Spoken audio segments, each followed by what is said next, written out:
Welcome to Unity of Charlotte, where our mission is to nurture a deep and mature experience of God through the practice of unity principles.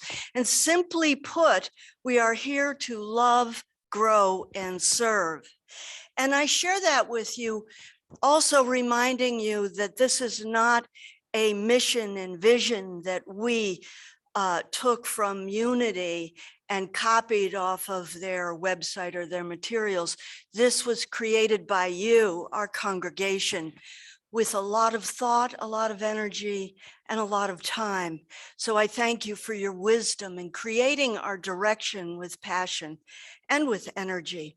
I'm Reverend Pat Dre, and it is my joy to be with you this morning. My absolute joy. I got up this morning and I said, oh, I can see the people I'm going to see in person later. And I know you feel the same way. And we're delighted that you're with us this morning, whether you're here in the sanctuary or whether you're with us on Zoom, and some will join later on YouTube. Each day I use my will to make decisions big and small that affect the quality and direction of my life. Though the use of my human will, I might make choices out of fear or maybe a sense of lack, or I may be driven by my desire for convenience, comfort, or the pleasures of the moment. The use of my spiritual will, however, directs my choices towards a greater awareness of my divine nature. As I grow spiritually, I use my will to shine my Christ light even more brightly. I grow in willingness to co-create with God as I release my willfulness to do everything on my own. As I live more intentionally from my divinity, the light of spiritual understanding dawns within me and directs my will. That is today's daily word, and what a beautiful message that is. And we so appreciate the gift of the daily word from Unity, which is a beautiful gift and a wonderful guide to each day. Do purchase one for yourself or go online and get it by email. It's wonderful. And so I mentioned something that was in the daily word today, which is being focused and driven in terms of choosing your desires and then manifesting them, because we do know that thoughts create our experience. With that being said, I encourage you to realize that your thoughts and your words are creating, and to be very thoughtful about how you speak to yourself. To speak to yourself in such a way that honors the divine that resides within. I think it's easy as a human being to be careless with one's words towards oneself. And I know that I constantly have to remind myself of the power of my words and thoughts in creating, and especially those I direct to myself. And in looking at each and every one of you, I do see the divine. And when I see the divine, I realize how much respect one is due because of that divine. Thank you for treating yourself well. And now for our announcements today. The book club is today at 11 a.m. And you can join via Zoom. For Zoom links for any of our activities, please go to the website. Our ministerial candidates, Reverend Jim Ernston and Reverend Lisa Herkoltz, will be here for a Sunday message and a workshop on July 24th. Put it on your calendar now. It's going to be a marvelous event. They are delightful. They are energetic, and you are going to want to be a part of this. We know that our workshops and our candidates that have been with us so far, we've had very good attendance in the sanctuary and for the workshops. Please be part of that. You will enjoy it, and you will very much enjoy meeting these candidates. Our town hall meeting is scheduled for July 10th. This is a very important meeting, which is going to be also integrated into our service that day, because we are talking with you and inviting your input and comments about our move forward into a new church home. You are really going to want to be a part of that discussion, and we want to hear what you have to say. All of the links for all of our events are at our website. And now I would like you to join with us in affirming our new minister and our new meeting space. We affirm the presence of a new spiritual leader for Unity of Charlotte, who will carry forth our mission-centric vision, energize our leadership and membership, and expand the practice of unity principles in the greater Charlotte area and beyond. We affirm that we have a new home for Unity of Charlotte that fulfills every need for space and use in order to support and share our unified purpose to love, grow, and serve. And so it is. And so only in a unity church, I say this with a smile, do people take on two major endeavors at once, a new fabulous space and new minister. And during this time, we had to perform certain tasks and we get a certain number of points for it. We would be graded by Army captains who were in the Department of Physical Education. And one lucky day, I got Captain Gorski to grade me. Now, here's what I was going to have to do that day. Captain Gorski was like, Hilburn, you will do a headstand, move into a handstand, walk 6 feet on your hands, do a head tuck, and then do a barrel roll onto 2 feet standing. Do you understand? Oh, yes, sir. So I began it. I put my hands down. I had my knees on the back of my elbows. I moved up to the headstand. And then I pushed off of that, off the floor with my head, and I started moving that 6 feet. At the end, it was like, oh my God, my back's arching, it's hurting. I tuck my neck under, roll in, and awkwardly get up. I look to Captain Gorski for verification. Hilburn, your hand was behind the line. You look like you're epileptic, whatever. It was terrible, it was horrible. Congratulations. You're a high 0 out of 5 points today. Congratulations, Mr. Hilburn. You are a failure. Well, good morning, Unity of Charlotte. Good to see you again. Good to see you again. I got to tell you, today's talk, the ultimate feedback is actually a title. It's a chapter out of the book I've been working on since 1920. Dear God, 2020. It'd be a long time coming with that. The title of the book, the working title, is Lessons of the Second Service, a Second Servant. Yeah, there you go. I thought I'd put a shameless plug in there for it. It will be coming out sometime soon, or so my brother tells me, or he's going to start doing the editing himself and send it on out to the publisher. Anyway, failure. Today we're going to talk about that, sort of. See, the word is like judge, jury, and executioner to some of us that are really success-oriented. And success can be the ultimate feedback. I would propose to you today, folks, that we learn more from failure than we do from success. That sometimes our best teacher can be our last mistake. So let's go back. Some people say that failure is a sin, and let's take a look at that. I'm going to go back to the revealing word. This is Charles Fillmore here. Sin is missing the mark. That is falling short of divine perfection. Sin in humans is humankind's failure to the attributes of being: life, love, intelligence, wisdom, and the other God qualities. So it also came from an archery term. Did I hit the mark? Sin, missed it. So where do we get this stigma of sin and failure? That happened a long time after that. We have St. Augustine to thank for that. But in the original original times of the Bible, not so much. But we have the stigma that is put on failure. And not just, okay, we missed the mark. What's the next time the guy comes up with the arrow? He adjusts his aim and takes another shot.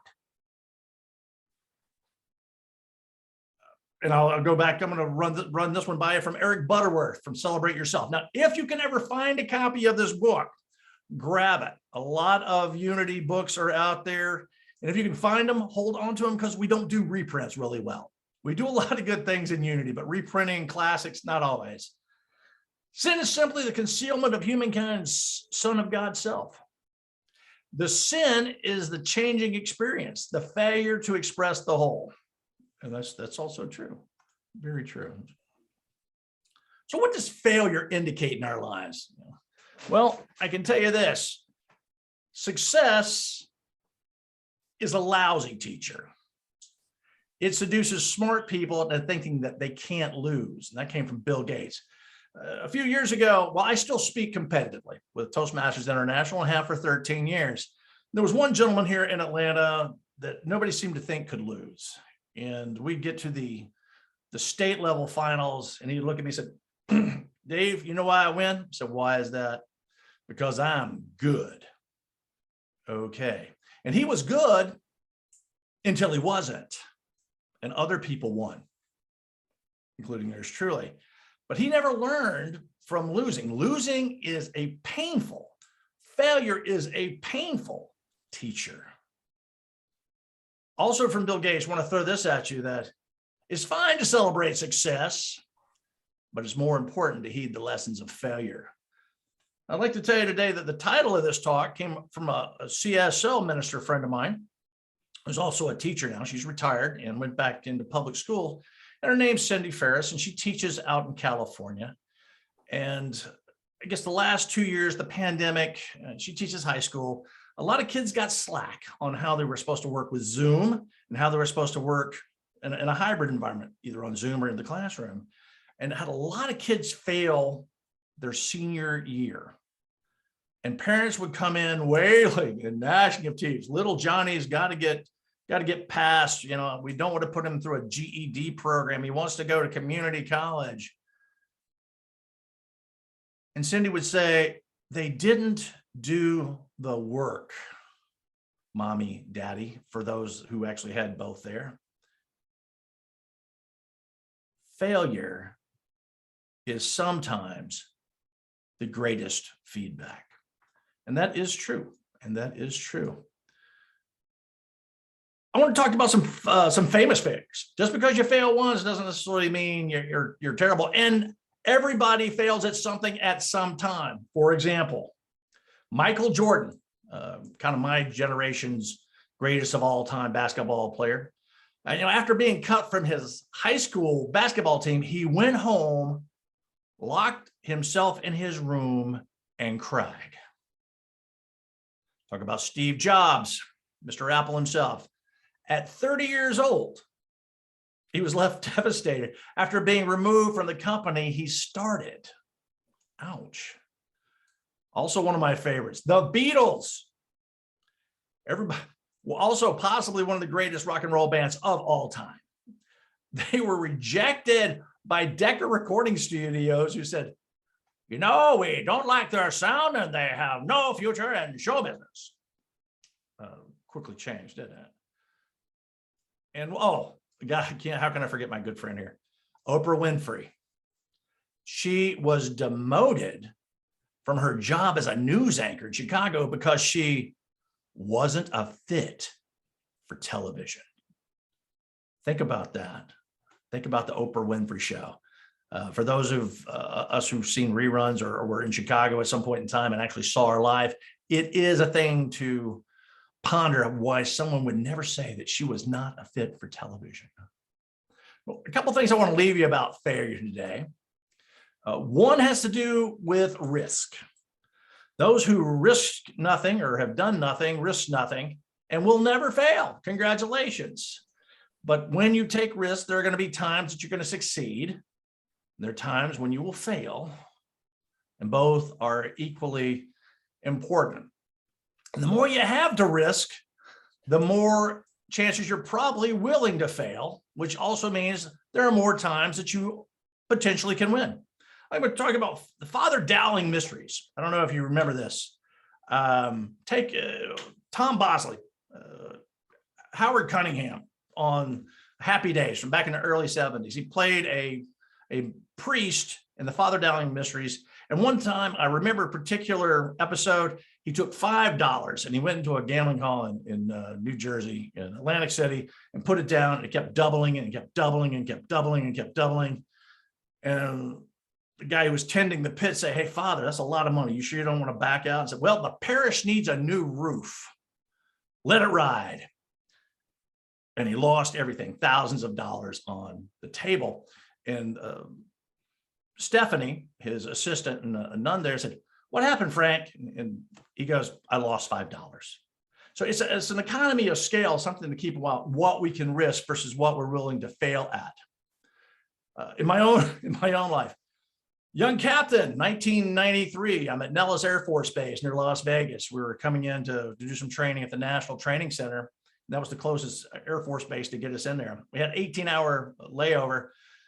The guys were asking me, "Hey, Captain, we got 18 hours. We want to go downtown and see a show, eat some food, maybe play some slots or whatever." I said, "Okay, let's go down there." My wife knew this was going to happen. She handed me a $20 bill.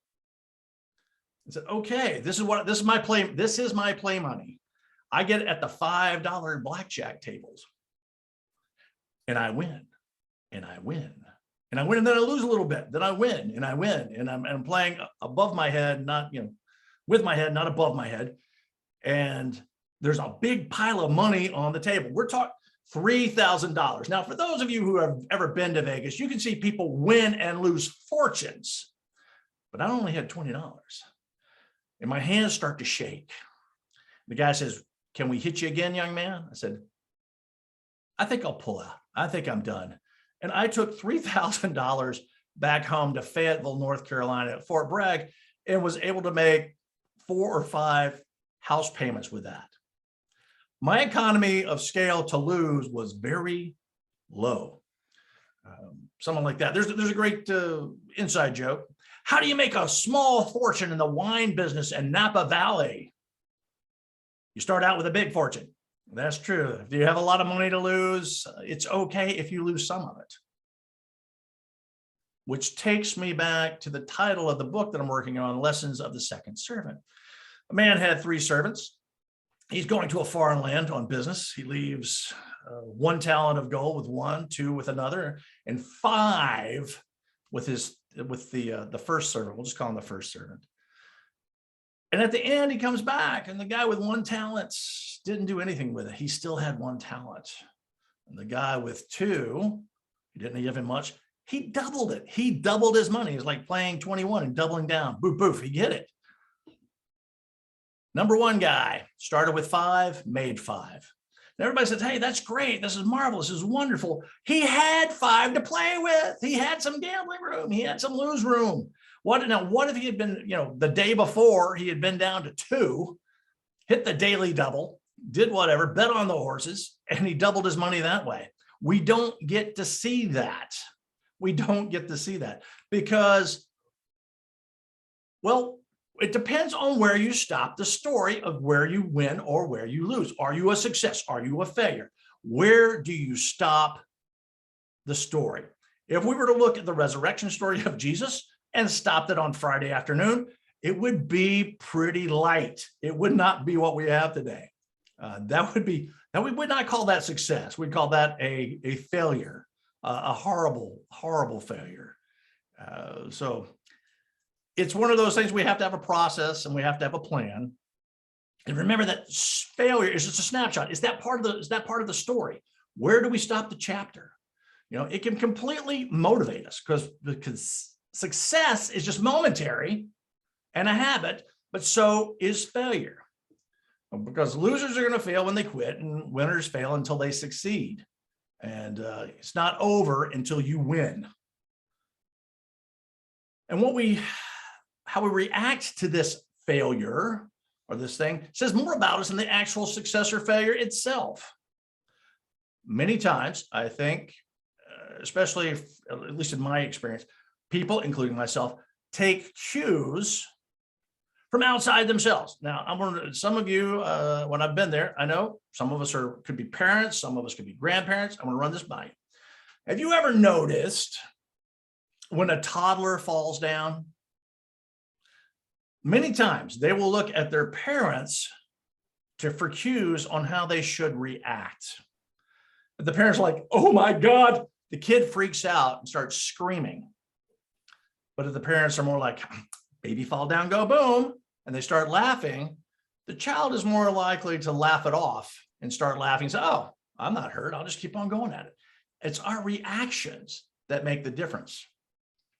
And one way that we can modify this or put this into framework, and if you will, deepen our experience of success or failure, is to reframe the storyline itself. And there are two great books that I have met and worked with both these authors in the past. One is Radical Forgiveness by Colin Tipping, who recently made his transition. He's just up the road, or was just up the road.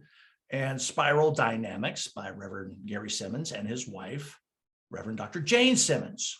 And if you go through the whole process, and we're not going to talk about too much of it here, but there are worksheets that they have on forgiveness or reframing something that has been traumatic in our lives, cover a reframing of a story that you're caught up in, failure, despair, wrongdoing.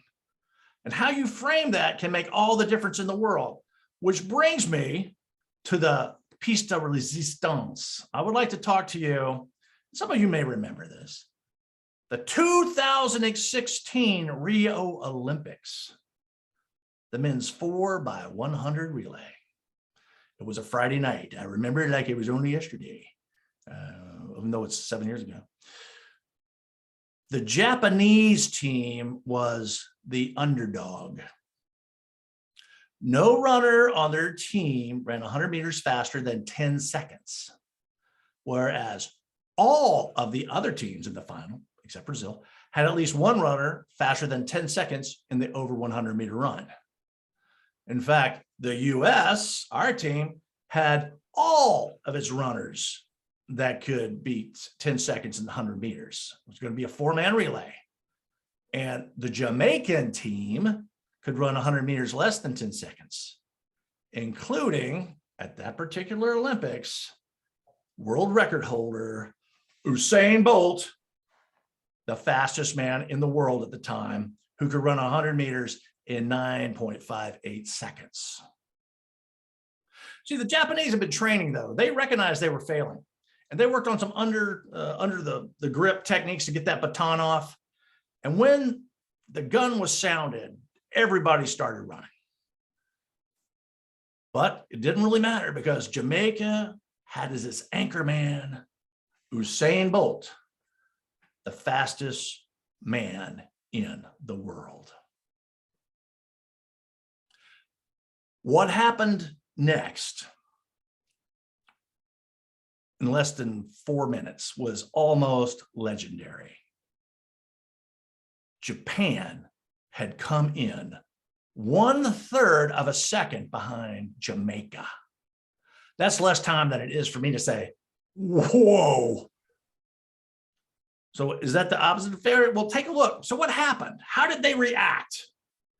Now, the Jamaicans were the Jamaicans. They won. They got the gold. And they were out on the back doing one of these, like, hey, man, we won. They're doing a little very, very suave. They were cooler than a margarita in the shade.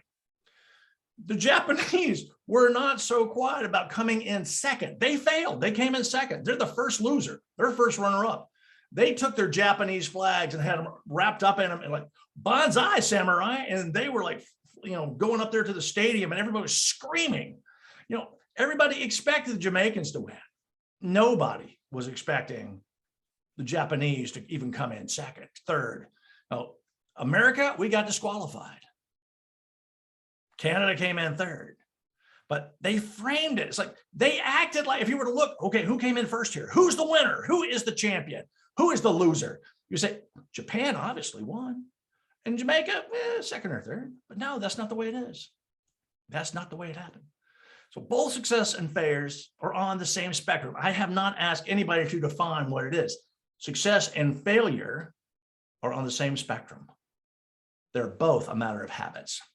I'd like to read something to you from Emily Cady, Lessons in Truth. So God works in me to will and do whatever he wishes for me to do. He cannot fail. Our affirming his mind and working both to will and to do good makes us the only good. And he, the very Father in us, does the works. Hence, there can be no failure. Whatsoever we fully commit to, the Father will do and affirm that it is done. We shall see it accomplished. And this is great. I want to just hit you with one more thing. I am cognizant of time. We're going to do a quick meditation. That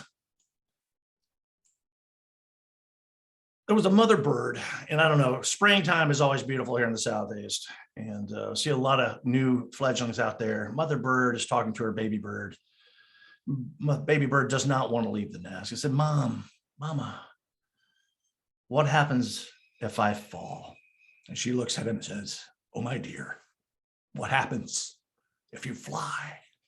So I would like to conclude this with a quote from Marianne Williamson. It's very obvious, and a lot of people have heard this. This is nothing new.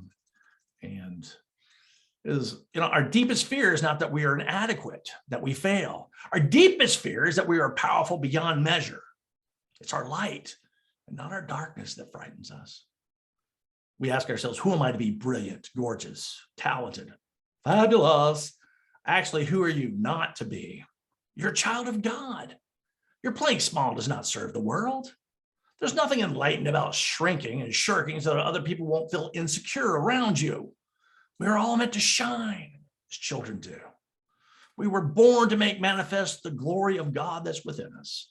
It's not just for some of us, it's for everyone. As we let our own light shine, we unconsciously give other people permission to do the same. As we are liberated from our own fear, our presence automatically liberates others. So, Unity of Charlotte, there's my challenge. So get out there, do something big, fail on your way to the top. Failing is falling forward, but in the right direction. Namaste. Now we're going to have a quick meditation. So if we're not going to go with music, that's fine. So I'm just going to invite you to close your eyes if you feel so led. Take a deep breath with me. And let it out. And let's center ourselves. Let's feel our bodies from the inside out. And today, we breathe in, we breathe out. We follow the breath. Inhale and exhale.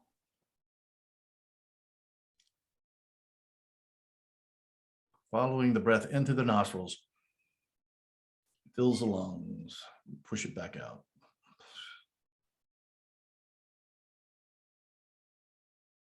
Today, we affirm that failure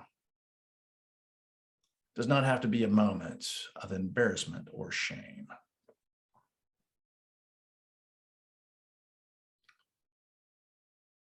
What we call failure is rather a time and opportunity to share lessons learned and build empathy.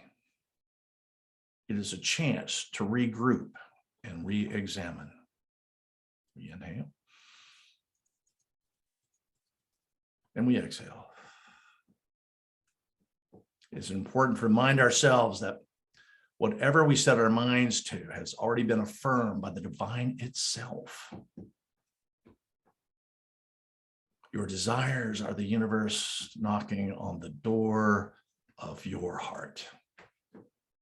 Inhale. And exhale. You are proceeding deliberately, by choice, and with the best interest of the greater good, not only for yourself, but with the universe. Inhale. And exhale.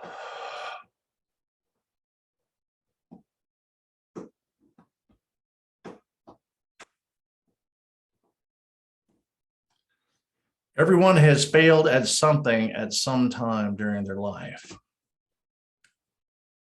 Perhaps an assignment at work, communication in a relationship, maintaining, working through a workout regime or a diet. And each time that we fail, each time that we are like the archer of old and we've missed the target, we go back and redo it again. We can reevaluate, retry, wake up each day. As the Apostle Paul said, by the renewing of our minds, and get back and do it one more time. Failing is not our problem. It's becoming frustrated and quitting. So today, we affirm that we are not quitters, that we are overcomers through the Christ within. We affirm this to the core of our being. Take another deep breath.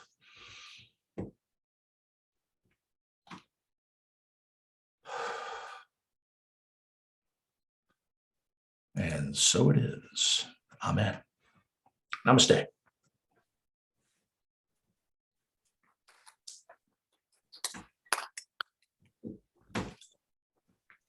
Thank you, Reverend Dave. And I am left with the thought, and may you say this to yourself as I say it out loud. What if I fly? What if I fly? Thank you. Thank you, Reverend David. It is now time for our offertory. We are grateful for the spiritual principles here at Unity, which show us the way to live a good life, a satisfying life, and a life of progress on this journey that we are engaged in. And part of that is practicing the law of circulation. And so what I would like you to do right now is hold your gifts that you are so generous with to your heart, and say with me the prosperity blessing. Joyously, I give this gift, knowing the divine presence blesses and multiplies all that I am, all that I have, all that I give, and all that I receive. Thank you, God. The light of God surrounds us. The love of God enfolds us. The power of God protects us. The presence of God watches over us. Wherever we are, God is, and all is well.